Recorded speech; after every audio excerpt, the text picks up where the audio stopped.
2, 3, 4, 5.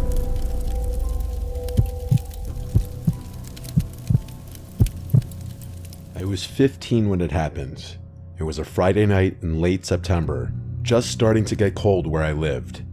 My parents went out to dinner with some family friends, and they said they would not be home until late. I had the house to myself. I invited over my neighbor and best friend Chris. He was the same age as me and lived across the street. We usually hung out in my basement and played games or watched movies, but that night we got bored. At some point, he brought up playing hide and seek. It sounded dumb at first, but we had done it before with a group, and it had been fun. The house was small, but it had a lot of places to hide, especially in the dark. We turned off most of the lights to make it scarier. The only light on was in the kitchen. The rules were simple.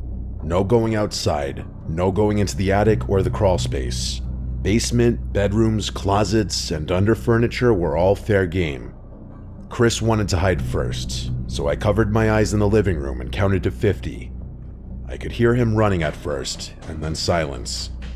I finished counting and announced that I was coming. I started in the kitchen since it was right there, but there was nowhere good to hide. I checked behind the basement door, then down the hall. I looked in the bathroom.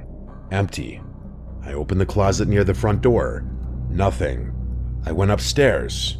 The floor creaked under me, and every little sound made me tense. I checked my parents' bedroom first, looking under the bed and behind the dresser. Nobody. I went down the hall into my room. It was messy, but not enough for Chris to hide well. I still checked the closet and under the desk. Nothing. That left the guest room at the end of the hall. The door was cracked open. I pushed it slowly, expecting him to jump out and scare me, but the room was dark and quiet. I stepped inside and scanned around. I bent down to look under the bed. Nothing. I opened the closet door. Empty. At that point, I thought maybe he was in the basement, so I went back downstairs. I checked behind the laundry machines and in the storage space under the stairs. I was about to give up when I finally found him curled up behind some boxes. He laughed and asked how long it had taken me. I told him way too long. Then we switched. He counted and I hid. I went upstairs and slid under the guest bed, pulling the bed skirt down to cover me. My heart raced while I lay there in the dark. I heard him come upstairs a few minutes later, his footsteps slow and heavy on the floor. He opened the bathroom door first, then he stepped into my parents' room. After a while, the footsteps came down the hall toward where I was. I could hear him breathing as he walked into the guest room. He stopped near the bed. I held my breath. His shoes shuffled against the carpet. Then silence. A long silence. I thought he had figured it out and was about to yank up the bed skirt, but instead, he walked out. I lay there a few more minutes, waiting to hear him call that I had won, but the house stayed too quiet. Finally, I crawled out. I went downstairs expecting to find him on the couch, but he wasn't there. I called out that the game was over. A voice came from the basement saying he was down there. I thought he was messing with me. I walked to the basement door, opened it, and shouted down the stairs. He shouted back that he was still looking for me, and he asked where I was hiding. That made my stomach twist. I told him I was out now and standing in the kitchen. A second later, I heard him coming up the stairs. He stepped into the light and looked confused. He asked how I had gotten upstairs so fast. I told him I had been under the guest bed the whole time. He frowned and said he could have sworn he checked that room, and he heard someone moving inside. He said he thought he heard breathing. I told him I stayed perfectly still. We argued a little, but then we just shrugged it off. We played another round, but the whole time I felt uneasy. Every creak in the house made me jump. At one point while I was counting, I thought I heard something upstairs, like a soft thud, but when I searched, it was empty. I found Chris in the laundry room. We kept playing until we both got tired. Then we sat on the couch in the living room and turned the TV back on. That's when we both froze. From upstairs came a loud bump, like something heavy falling. Chris asked if it was my parents. I reminded him they were still gone. The hair on my arm stood up. We sat there waiting, but the house went silent again. Chris said maybe something slid off a shelf. I wanted to believe that, but then, while we sat listening, we both heard it clearly. A slow creak of floorboards, the sound of someone walking down the hall upstairs. We stared at each other, neither of us moving. Then I whispered that maybe we should check. Chris shook his head, saying no way, but if someone had broken in, we couldn't just sit there. I told him to stay behind me and grab the fireplace poker from beside the couch. We went to the stairs and started creeping up. The house was so quiet I could hear my own breathing. The steps groaned under our weight. When we reached the top, I pointed toward the guest room. The door was closed now. I knew for a fact I had left it cracked open. We stood there frozen. Then from behind the door came a sound, a slow dragging noise, like fabric sliding across the carpet. Chris whispered that we should leave. I wanted to, but curiosity and fear kept me in place. I raised the poker and reached for the knob. When I tell you my hands were shaking, I'm not just saying that to be dramatic for the story. I pushed the door open fast. The room was dark, but the shape of the bed and the dresser were visible. Nobody was there. The closet door stood half open. I moved closer as Chris stayed in the doorway. I yanked the closet door open. Inside was nothing but coats and boxes. We both let out shaky laughs, pretending it was all in our heads. But then, just as we turned to leave, we heard another sound. This time it wasn't upstairs. It was downstairs. The sound of the front door opening and closing. We froze again. Chris whispered that someone was in the house. I felt my stomach drop. We ran down the hall and crouched in my room with the lights off. I held the poker tight. We listened, and at first there was nothing. Then there were faint footsteps on the first floor. I wanted to call the police, but my phone was on the couch where we had been sitting. I whispered that maybe we could sneak out the window, but it was too small. The only way out was down the hall past the stairs. The footsteps moved closer. We heard the basement door open, then the steps went down one by one. We both exhaled in relief. Whoever it was had gone into the basement, so we took that time to run. We sprinted down the stairs through the kitchen and out the back door into the yard. We didn't stop until we reached Chris's house across the street. His parents were home, and when we told them what happened, they called the police. The officers searched my house from top to bottom. They found nothing. No signs of forced entry or anyone hiding in the basement. They told us it was probably just the house settling, or our imagination running wild while we played. But Chris and I both knew what we heard. We knew someone had been inside. For weeks after, I couldn't sleep well. Every creak made me think someone was in the hallway. That was the last time I played hide and seek ever. We're too old for it anyway. Chris and I never talked much about it again, but sometimes when we look at each other, I can tell we're both remembering that night. The night hide and seek turned into something else. Even now, years later, I still think about the sound of the closet door, the dragging noise in the carpet, and the footsteps on the first floor. We never found out who it was. Maybe a burglar who realized we were still home. Maybe someone who slipped out when we ran. All I know is that playing hide and seek that night showed us just how scary it is to realize you aren't alone in your own house.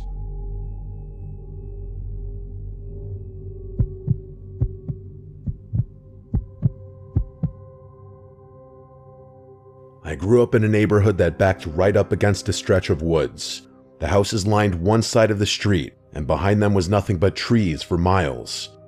When I was younger, a group of us kids from the street used to play together almost every weekend. In the summer, we stayed out late into the night, sometimes until our parents yelled for us to come home. One of our favorite games was hide and seek. We usually played in the backyards and into the edge of the woods. It was fun during the day, but at night it was different. The trees swallowed up the light and everything looked the same no matter where you were. That was what made it scary, and that was what made it fun. The last time I ever played hide and seek in those woods was when I was 14. It was August, hot and humid even at night. There were 5 of us, me, my friend Tyler, his little brother Matt, and 2 kids from down the street, Jason and Eric. We all decided to play outside because it felt cooler than sitting in someone's basement. The rule was simple. You could hide anywhere in the backyards or in the woods, but you had to stay close enough to hear when the seeker called the round over. Jason volunteered to be it first. The rest of us ran off. I went into the woods with Tyler. We split up once we passed the first row of trees. I crouched behind a fallen log, my heart beating hard even though it was just a game. I could hear Jason shouting numbers back in the yard, his voice echoing through the night. When he finished, everything went quiet. Crickets buzzed around me and the leaves rustled in the wind. I stayed low and still. After a while, I heard footsteps in the leaves. They were moving between the trees. I thought it was Jason. I held my breath and waited for him to pass. The footsteps stopped not far from me. Whoever it was stood there. I waited for them to call out or move again, but they didn't. I felt my skin prickle. I almost whispered to ask who it was, but then I remembered the rules. If I gave myself away, I would lose, so I stayed still. Finally, the steps started again. They crunched through the leaves, moving deeper into the woods. I listened until I couldn't hear them anymore. I peeked over the log, but it was too dark to see far. The moonlight only lit up the tops of the trees. I stayed hidden a few more minutes before I got tired of waiting. I crawled out and started creeping back toward the yards. As I walked, I heard Jason calling that the round was over and everyone should come out. I hurried back and found the others already in the yard. Jason had found Tyler and Eric, but not me or Matt. Matt came running out of the woods a minute later, covered in dirt. He laughed and said nobody would have found him. I told them that I had been behind the log and almost got caught when Jason walked right past me, but Jason looked confused. He said he never went that far into the woods. He said he only circled near the first trees and then found Tyler crouched by a fence. I squinted my eyes in confusion and then asked who it was that walked by me, but everyone just shrugged. We brushed it off and kept playing. The next round, I was seeker. I counted loud against a tree while the others scattered. When I finished, I searched the yards first. I found Eric hiding behind a shed and Tyler in the bushes. Then I went into the woods to look for Jason and Matt. The woods were quiet except for the bugs. My flashlight beam swung through the trees. I listened carefully, trying to catch movement. After a while, I spotted Matt crouched near a tree trunk. I shouted that I had him, and he ran back laughing. That left Jason. I searched deeper, calling out that I was coming. That was when I heard it again, the footsteps. The slow, heavy footsteps moving in the dark. They came from just ahead of me. I shined the flashlight that way, but the trees were thick. I walked slowly, trying not to make noise. The footsteps stopped. I waited. Now, admittedly, I was getting a little nervous. Then I heard Jason call from behind me that the round was over. I spun around. He was already walking back to the yard. Confused, I asked if he had just been ahead of me. He said no. He had been hiding closer to the house the whole time. I felt my stomach twist. Twice now I had heard someone moving through the woods who wasn't one of us. I told myself it was probably an animal, but the steps had sounded human. Too heavy to be a raccoon or a fox, even a deer. We played a few more rounds. Every time I hid, I couldn't shake the feeling that someone else was out there. I kept hearing faint noises in the trees, branches snapping, leaves crunching. At one point, I even thought I saw a shadow move between the trees. But when I aimed my flashlight, it was gone. The others didn't notice anything. They just kept laughing and running. I tried to act normal, but I couldn't shake the nervous pit in my stomach. The last round of the night, Jason wanted to hide in the woods again. We all split up like before. I didn't want to go too far, so I stayed near the edge.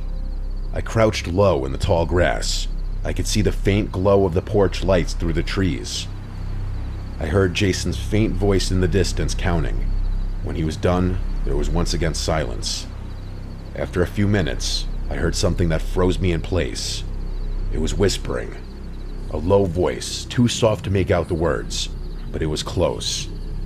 My whole body tensed up. I peeked over the grass, but the woods were empty. I listened hard, but the whispering had stopped. A moment later, I heard footsteps again. They moved past me and into the trees. I lay trembling. That was when Jason called that the game was over. Everyone else came out, laughing and brushing dirt off themselves. I walked back slowly, my heart still racing. I told them I had heard someone whispering, but they all just laughed and said I was trying to scare them. I didn't argue, but I knew what I heard. We sat in Tyler's yard after that, drinking soda and talking. That was when Matt asked if anyone else had noticed the man. We all stopped and looked at him. He said while he was hiding, he thought he saw a tall man standing in the woods. He said the man didn't move, just stood there watching. Jason told him he was crazy. Eric laughed it off, but I felt sick because I believed him. We ended the night soon after. Everyone went home. I lay in bed that night, staring at my ceiling, unable to sleep. I kept hearing the whispering in my head, the slow crunch of footsteps in the leaves. I never played hide and seek in the woods again. Even now, years later, whenever I hear leaves crunch underfoot in the dark, I think back to that night. I think about that man that Matt said he saw. I think about the footsteps that weren't Jason's, and the whisper that I still can't explain. Maybe it was a stranger passing through. Maybe it was someone who lived out there. All I know is that when you hide in the dark woods, you never really know who else is hiding with you.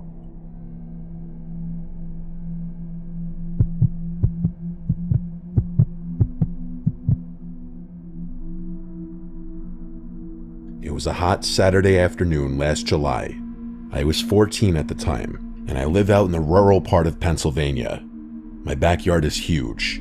We have acres of open grass, trees, and an old storage shed at the edge of the yard. My friends and I spend almost every summer day out there. That day, it was me, Ryan, Josh, Adam. We were just messing around playing basketball on the hoop my dad put up near the garage. We played for about an hour before we were all tired and sitting in the grass, sweaty and drinking water. That's when we saw a kid we didn't recognize who came walking up from the dirt road that runs past my house. He looked about 16, older than us, taller too. He had black hair that was kind of messy and wore a gray shirt and jeans, even though it was hot out. We all stopped talking when we noticed him. He walked right up like he already knew us. He asked if we wanted to even the teams out and make it 3-on-3. None of us answered right away. Finally, Adam asked who he was. The kid said his name was Keith. He said he lived just up the road and was just walking through the woods when he saw us. We all kind of looked at each other. I've lived here my whole life and never saw this kid once. Neither had my friends. But he acted normal enough, I guess. Ben asked him if he wanted to play basketball. Keith shook his head and suggested we play manhunt instead. He said my yard was perfect for it since there were so many spots to hide. In the moment, I don't think any of us gave that comment a second thought, but in hindsight, that should have been a red flag.